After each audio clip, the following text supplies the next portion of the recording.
नमस्कार दोस्तों, मैं चिन्मय आपका स्वागत करता हूं हमारे चैनल पे। यूट्यूब चैनल पे काफ़ी दिनों से, इनफैक्ट काफ़ी महीनों से मैंने वीडियोस जो है वो अपलोड नहीं किए हुए थे। मैं माफ़ी चाहता हूं क्योंकि वर्कशॉप में बहुत सारा लोड है। कभी कभी कुछ यूनिक चीज़ें रहती हैं, कुछ यूनिक स्किल्स रहते हैं या कुछ यूनिक टूल्स रहते हैं, वो दिखाना मेरे लिए बहुत इम्पॉसिबल भी हो जाता है। लेकिन ये टाइम पे मैंने ट्राई कर रहा हूँ कि मैं ये पॉसिबल कर रहा हूँ ताकि आपके सामने ये नॉलेज आपके सामने रखो।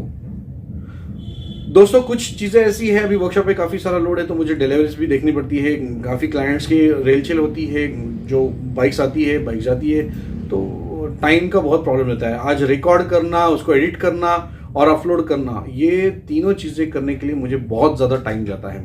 फिर भी मैं ट्राई करते रहता हूँ कि आपके सामने कुछ ना कुछ वीडियोज़ जो है वो रखूँ। ये टाइम पे ये जो वीडियो है, ये वीडियो मुझे मालूम नहीं है कि मैंने देखा तो नहीं, सर्च भी किया लेकिन देखा नहीं है। डाला भी रहेगा, अगर किसी ने अपलोड किया रहेगा तो हर एक का स्किल सेट अलग रहता है, हर एक का प्रोसेस अलग रहता है। इसके लिए मैंने ये वीडियो डालने की ठान ली कि आज ये वीडियो डालना ही है। कि लास्ट टाइम भी मैंने ये वीडियो ट्राई किया था अपलोड करने का, लेकिन कुछ टेक्निकल रीजंस की वजह से मैं ये कर नहीं पाया था। वो मुझे सब कुछ डिलीट करना पड़ा था। आज मुझे वापस चांस आया तो मैंने सोचा कि थोड़ा सा समय निकाल के आपके लिए समय निकाल के ये प्रोसेस आपको दिखा दूं। तो चलिए दोस्तों, पहले हम वीडियो देखते हैं, बहुत इंपॉर्टेंट है, इंट्रोडक्शन को टाइम ना देते हुए। तो चलिए दोस्तों, वीडियो की तरफ हम बढ़ते हैं। तो दोस्तों, आपको रिचार्ज करने के लिए कुछ चीज़ें लगने वाली है। तो सबसे इम्पोर्टेंट तो ये टूल लगेगा, रिचार्ज टूल लगेगा। ये पुराना ओरिजिनल कंपनी का टूल जो था मैंने लिया था, उसमें से मैंने मीटर सिर्फ शिफ्ट किया है, बाकी टूल मैंने नया बनाया हुआ है। कंसेप्ट सेम रख के मीटर सिर्फ पुराना यूज़ किया है। तो पुराना पंप प्लंजर टाइप था, हैंड पंप टाइप था, जो डैमेज हो चुका है। तो मैंने अभी थोड़ा सा इम्प्लीमेंटेशन करके उसमें 2 रेगुलेटर यानी कि कंट्रोल वॉल्व डाल के कंप्रेसर बेस्ड मैंने बनाया हुआ है। तो अभी ये प्लंजर टाइप नहीं है, कंप्रेसर टाइप है, यानी कि कंप्रेसर अटैच करना है। तो ये प्लंजर जो है अपना रेगुलर जो है पंपिंग के हिसाब से ही था, बट उसमें कुछ खामियां थी। जैसे कि मैंने कहा कि मैंने 8-10 साल पहले ये यूज़ किया रहेगा। हाँ, वो टाइम पे सस्पेंशन जो थे वो रिफिलेबल थे, अभी रिफिलेबल नहीं है। तो इसमें मैंने थोड़ा सा इम्प्लीमेंटेशन किया है ताकि पंपिंग करने का ज़रूरत ना पड़े, और कंट्रोल्स दिए हुए हैं इसको, ताकि मैं कंट्रोल गैस जो है वो भर सकता हूँ। ध्यान में रखना, नाइट्रोजन भरना है हमें। लेकिन अब आप पूछेंगे, काफ़ी सारा सवाल है कि नाइट्रोजन हम कहाँ से लेके आएंगे। तो उससे पहले नीडल्स यूज़ करनी है डिस्पो वैन की। ध्यान में रखना, पुरानी नीडल्स यूज़ नहीं करनी है, brand new sterilised packed piece use करना है। पुरानी यूज़ करेंगे तो इन्फेक्शन होने का चांसेस बहुत बढ़ जाता है, खतरा है। बिल्कुल भी पुराना नीडल यूज़ नहीं करना है, अनयूज्ड नीडल रहने चाहिए अगर आपने टूल बनाया हुआ है तो। और ध्यान रखना, ये सुई किसी को चुभे नहीं। तो ये टूल के साथ आपको कुछ और चीज़ें भी ऑफकोर्स लगने वाली है। बहुत सिंपल टूल था, थोड़ा कॉस्टली था, लेकिन वो टाइम पे खैर जो डैमेज हो गया वो हो गया। स्पेशली ये वीडियो के लिए मैंने बनाया हुआ था ये टूल। ये फिलिप हेड आपको लगेगा, वर्कशॉप मैनुअल लगेगा। वर्कशॉप मैनुअल के बिना आपको काम नहीं होगा, क्योंकि इसमें डेटा दिया हुआ है। डेटा बहुत इंपॉर्टेंट रहता है दोस्तों। काफ़ी सारा टाइम हम लोग गाड़ियाँ रिपेयर करते हैं बिना वर्कशॉप मैनुअल के, जिससे आपको रिपेयरिंग करने में बहुत दिक्कत आती है। अंदाजे से कभी भी कोई भी गाड़ी रिपेयर नहीं करना है। एंटी सीज आपको बहुत इंपॉर्टेंट है, ये लास्ट में आपको लगने वाला है। एंटी सीज ग्रीस थोड़ा सा ही लगेगा, बहुत ज़्यादा नहीं लगना है। तो दोस्तों, ये है सस्पेंशन जो अभी लीक नहीं है। जो लीक अगर रहेगा, यानी कि कोई सस्पेंशन हाइड्रोलिकली अगर लीक रहेगा तो उसको रिचार्ज करने का ट्राई मत करना, उसको फेंक देना। लेकिन अगर लीक नहीं है तो बिल्कुल आप इसको इन्फ्लेट कर सकते हैं या रिचार्ज कर सकते हैं। नए सस्पेंशन में ये सब सिस्टम बंद हो चुकी है। इसी के लिए मैंने ये टूल जो है बहुत पहले ख़रीदा था, और वही टाइम पे यूज़ करके मैंने बंद भी कर दिया था, क्योंकि ये सस्पेंशन नहीं थे वो उसके बाद में। तो ये वाली सस्पेंशन जो है वो अलग थे। ये रिफिलेबल ब्लीडर आप देख रहे हैं।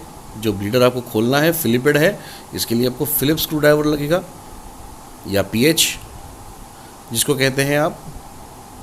ये कैनिस्टर है जिसमें रबर का एक बहुत जाड़ा बलून है।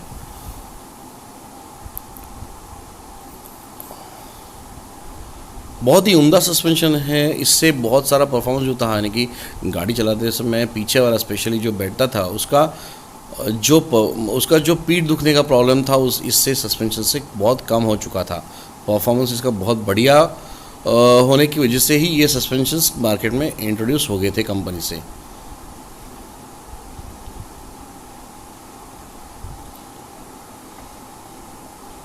फिलिप हेड स्क्रू ड्राइवर से फिलिप स्क्रू निकालना है। स्क्रू के अंदर ध्यान में रखना एक छोटी सी ओरिंग रहेगी, उसको संभाल के रखना है क्योंकि ये सब चीज़ें अभी वापस मिलेगी नहीं। इसके अंदर एक स्पेशल बलून है, रबर बलून, और उसमें सबसे इम्पोर्टेंट ये है कि ये बलून का काम यही है कि अंदर गैस समा के रखना है। तो ये बलून जो है ये कंप्रेस होता है जब हाइड्रोलिकली प्रेशर जो है वो बढ़ता है। ये छोटा सा स्क्रू है, ध्यान में रखना, इसमें ओरिंग है, साइड में रखना है, घुमाना नहीं है। तो जब आपका सस्पेंशन एक्ट होता था तो हाइड्रोलिक यानी कि ऑयल के ऊपर प्रेशर आने के बाद वो एयर बलून को कम प्रेशर जो है वो ट्रांसफ़र करता था, जिससे परफॉर्मेंस बहुत अच्छा होता था। अब ये जो टूल है इसको मैंने कंट्रोलर्स लगाए हुए हैं, 2 कंट्रोलर है, एक इनलेट कंट्रोलर है और एक लीक कंट्रोलर है, यानी कि डिफ्लेटर है, डिफ्लेट वाल्व है, एक इनफ्लेट वाल्व है। सुई जो है, नीडल जो है वो बलून में आपको अंदर घुसानी है, ध्यान में रखना, इसको तोड़ना नहीं है। पतली सुई रहती है तो सुई टूटने के चांसेस बहुत ज़्यादा है। अभी आप देख सकते हैं नीडल घूम नहीं रहा है, इसका मतलब इसमें गैस है ही नहीं। कंपनी देते समय प्योर नाइट्रोजन देता है, हम इसमें प्योर नाइट्रोजन नहीं भर सकते दोस्तों, ध्यान में रखना। आप मुझे ये मत बोलना कि हम नाइट्रोजन कहाँ से लेके आएंगे। नाइट्रोजन जो है एटमॉस्फेयर में 78% होता है, तो वो आप उसको डाल सकते हैं। प्योर नाइट्रोजन आपके पास नहीं मिलेगा। अगर आपके पास inflator, special nitrogen inflator generator है तो आप इसको अटैच कर सकते हैं और उसमें आप नाइट्रोजन भर सकते हैं, लेकिन अगर नहीं है तो एटमॉस्फेरिक एयर जो है वही भरनी है आपको।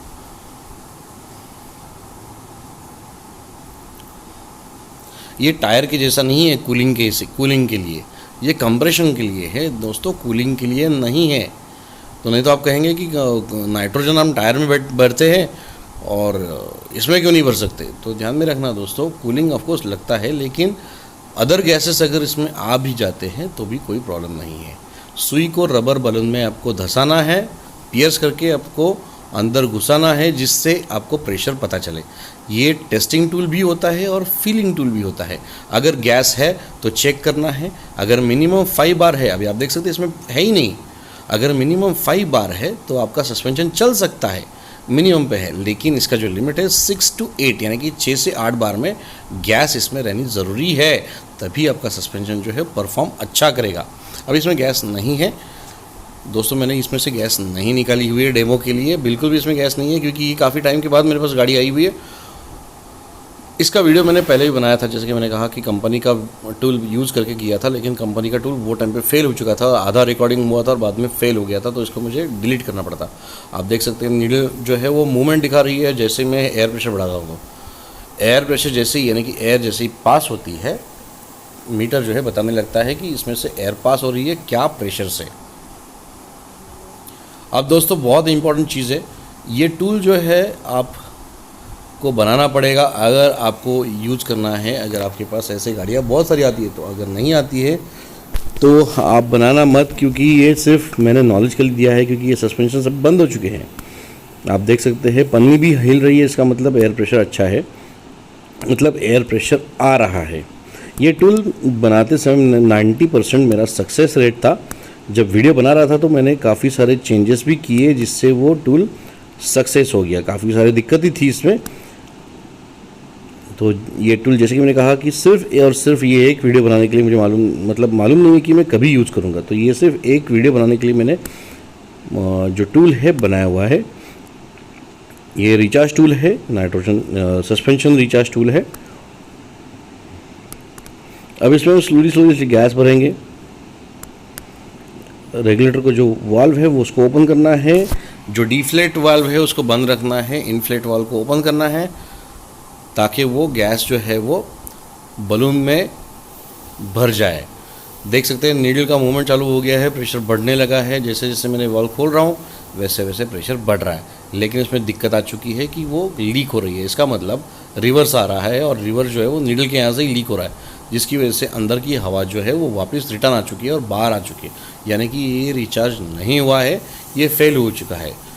जैसे कि मैंने कहा कि ये 90% टूल सक्सेस था जब मैंने असेंबली किया। तो जब मतलब फीलिंग कर रहा हूँ अभी, तो ये थोड़ा सा फेल हो चुका है, लेकिन उसको रेक्टिफाई हम कर सकते हैं और करने वाला हूँ, जिससे वीडियो भी कंप्लीट हो जाए और आपको जानकारी भी मिले कि इसको भरना कैसा है, उसका यूज़ कैसे करना है टूल का।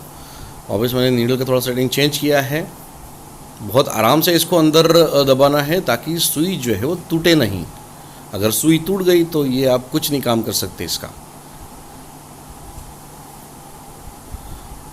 यहाँ से एयर लीक हो रही थी पहले, तो मैंने थोड़ा सा नीडल को सेट किया है, जबकि नीडल सीधी रहनी चाहिए, क्योंकि नीडल जो थी कंपनी जो है टूल के साथ नीडल अपनी खुद की देती थी, लेकिन अगर नीडल ना भी मिले तो उन्होंने कहा था कि आप डिस्पो वैन की नीडल यूज़ कर सकते हैं। जब अभी ये मैंने टूल नया बनाया हुआ है, तो पुराना मटेरियल तो मेरे पास है नहीं, तो मैंने डिस्पो वैन नीडल यूज़ किया हुआ है। सिरिंज का नीडल ध्यान में रखना, नया नीडल यूज़ करना, बिल्कुल भी पुराना नीडल यूज़ नहीं करना है।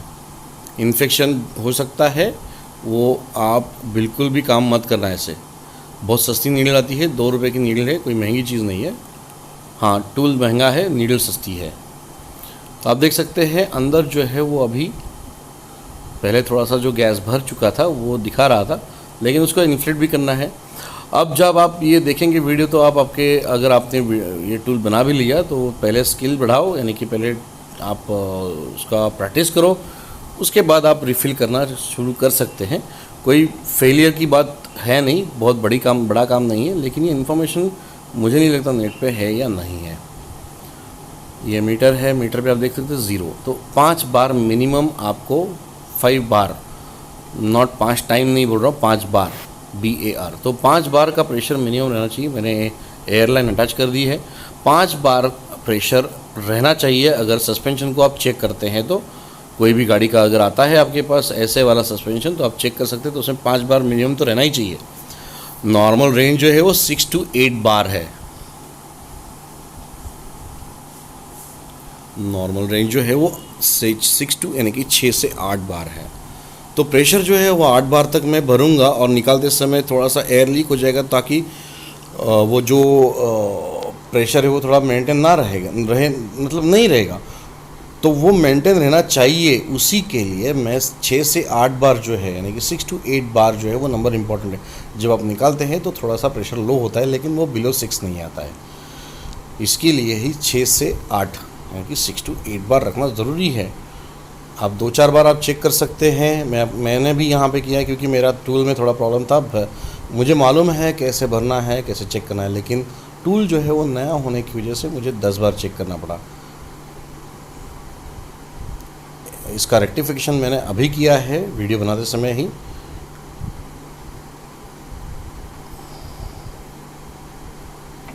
इसमें भी 8 बार है। अभी आप देख सकते हैं डिफ्लेट नहीं हुआ है, ये अभी भी इन्फ्लेटेड में है, इसका मतलब इसमें एरर है। अभी मैं अगर डिफ्लेट करता हूँ तो सडनली काटा नीचे गया, इसका मतलब नीडल को मुझे वापस सेट करना पड़ेगा। ये थोड़ा सा दिक्कत होने की वजह से ही मेरे ख्याल से, और ये प्रोसेस की वजह से ही, ये सब हेडेक जो था, इसी की वजह से शायद से कंपनी ने बाद में डिज़ाइन चेंज करके फिक्स टाइप जो है वो बलून देना चालू किया, जिसमें आप रिफ़िल नहीं कर सकते। दोस्तों देख सकते हैं अभी जो है थोड़ा सा एयर भरा होता, तो कुछ मेरे ख्याल से 3.5 बार तक का प्रेशर दिखा रहा है। तो मैं वापस इसको इन्फ्लेट करूँगा नीडल सेट करके, और उसको ऑलमोस्ट 8 बार तक लेके जाऊँगा। निकालते समय थोड़ा सा लॉस होगा, लेकिन कोई प्रॉब्लम नहीं है। आप उसको यूज़ कर सकते हैं, मतलब उसी सस्पेंशन को यूज़ कर सकते हैं 6 to 8 बार, यानी कि इसके बीच में कहीं पे भी गैस अगर सेटल रहता है या प्रेशर दिखा देता है, तो आपका काम हो गया है। ध्यान में रखना, लेकिन दोनों सस्पेंशन को आपको रिचार्ज करना है, सिर्फ एक को मत करना।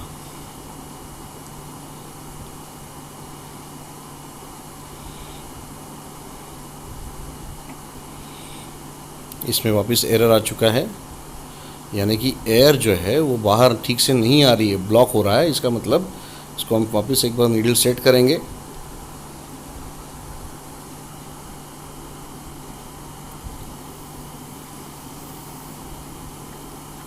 ये प्रॉब्लम्स की वजह से ही, डेलिकेट टूल की वजह से ही शायद से इन्होंने सस्पेंशंस चेंज कर दिए थे, और बहुत कम लोगों को इसकी जानकारी थी और सबको पता नहीं था, तो इसी के लिए उन्होंने फिर डिज़ाइन ही चेंज कर दिया ताकि ये प्रॉब्लम ही ना रहे।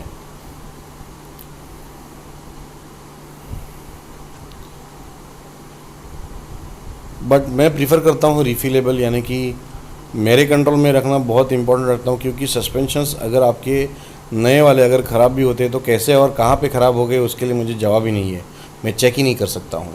इसमें एटलीस्ट मुझे ये तो पता चलता है कि नाइट्रोजन है या नहीं है या कितना भरना चाहिए, तो एटलीस्ट थोड़ा सा सेटिस्फेक्शन मिलता है कि हमने सस्पेंशन जो है वो मेंटेन रखे हुए हैं। मैं ये पुराने टाइप के प्रीफर करता हूँ, दोनों सेम ही है, लेकिन नया टाइप और पुराना टाइप जो है वो सेम ही है, बस उसमें रिफ़िल नहीं कर सकते हैं, रिचार्ज नहीं कर सकते। तो रिचार्ज नहीं कर सकते तो यही दिक्कत है कि हमें पता नहीं चलता कि उसमें गैस बचा है या नहीं बचा है, या अगर बचा भी है तो कितना रहेगा, यानी कि क्वांटिटी उसका कितना रहेगा।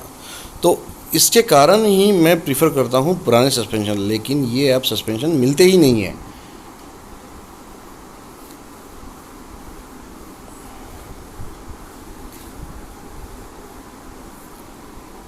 वापस मैंने प्रेशर अप किया है, 8 बार तक लेके रखा है, डिफ्लेट नहीं कर रहा हूँ अभी, इन्फ्लेट करके उसको रख रहा हूँ, लेकिन लीक हो रहा है, इसका मतलब नीडल का वापस एक बार सेटिंग करना पड़ सकता है मुझे। नीडल जो है वो उतरनी नहीं चाहिए अगर मैं इन्फ्लेट नहीं करता हूँ तो।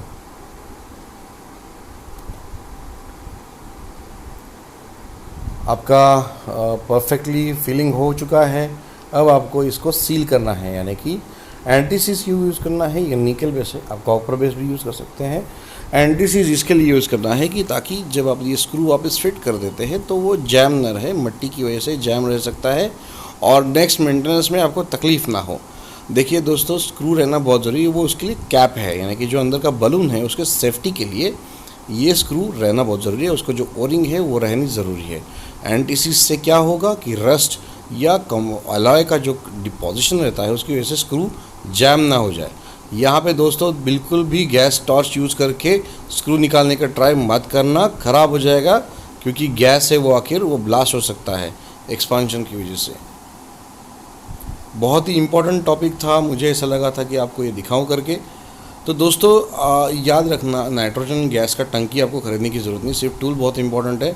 इस तरीके से हमने इन्फ्लेट किया है, तो नाइट्रोजन जो है वो 78% एयर में आता है, 21% ऑक्सीजन है और 1% जो है वो अदर गैसेस है। तो ध्यान में रखना, गैस 78% आपको मिल गया तो भी आपका काम हो जाता है।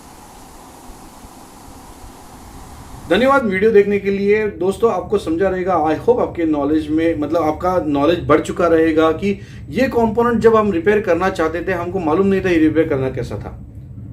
इसके लिए मैंने ऑफ कोर्स कंपनी से टूल लिया हुआ था, वो टूल बाद में यूज करके फेल हो गया था, तो मैंने नया टूल बनाया, आपने देखा। तो वो टूल मैंने आज लिटरली एक वीडियो अपलोड करने के लिए बनाया हुआ है, क्योंकि ये कंपोनेंट अब मार्केट में कंपनी से नहीं आता है। कोई भी गाड़ी में ये अभी कंपोनेंट जो है, सस्पेंशन जो है वो अटैच होके नहीं आता है, क्योंकि ये अभी सील्ड हो चुका है। लेकिन ये ब्रांड न्यू टूल सिर्फ और सिर्फ एक वीडियो बनाने के लिए बनाया हुआ है। मेरा बहुत सारा खर्चा हो गया, कोई दिक्कत नहीं, परवाह नहीं, क्योंकि ये जो टूल है बहुत रेयरली किसी को मालूम था। जो पुरानी गाड़ियों में अभी भी जो रिफिलेबल सस्पेंशन सिस्टम है, ये टूल अभी भी मैं यूज कर सकता हूं, और इसी के लिए मैंने फिर सोचा कि बना रहा हूं। ये जो कंपनी का मैंने टूल यूज किया था, लास्ट मुझे याद नहीं है, बट मेरे हिसाब से एक वीडियो बनाने के लिए, अभी लास्ट वीडियो बनाने के लिए मैंने ये टूल यूज किया था, लेकिन वो फेल हो चुका था कुछ प्रॉब्लम से, इसके लिए वो टूल मैंने साइड में रखा था। लेकिन एक्चुअली मैंने रिफिलिंग जो है वो मेरे हिसाब से एक करीबन 8 से 10 साल पहले मैंने किया था, उसके बाद बंद हो चुका था क्योंकि कंपोनेंट चेंज हो चुका है। अभी ये कंपोनेंट नहीं आता, लेकिन जिनके मोटरसाइकिल्स में अभी भी ये रिफिलेबल सस्पेंशंस है, अगर लीक नहीं है तो ऑफ कोर्स आप इसमें ये टूल यूज करके गैस भर सकते हैं।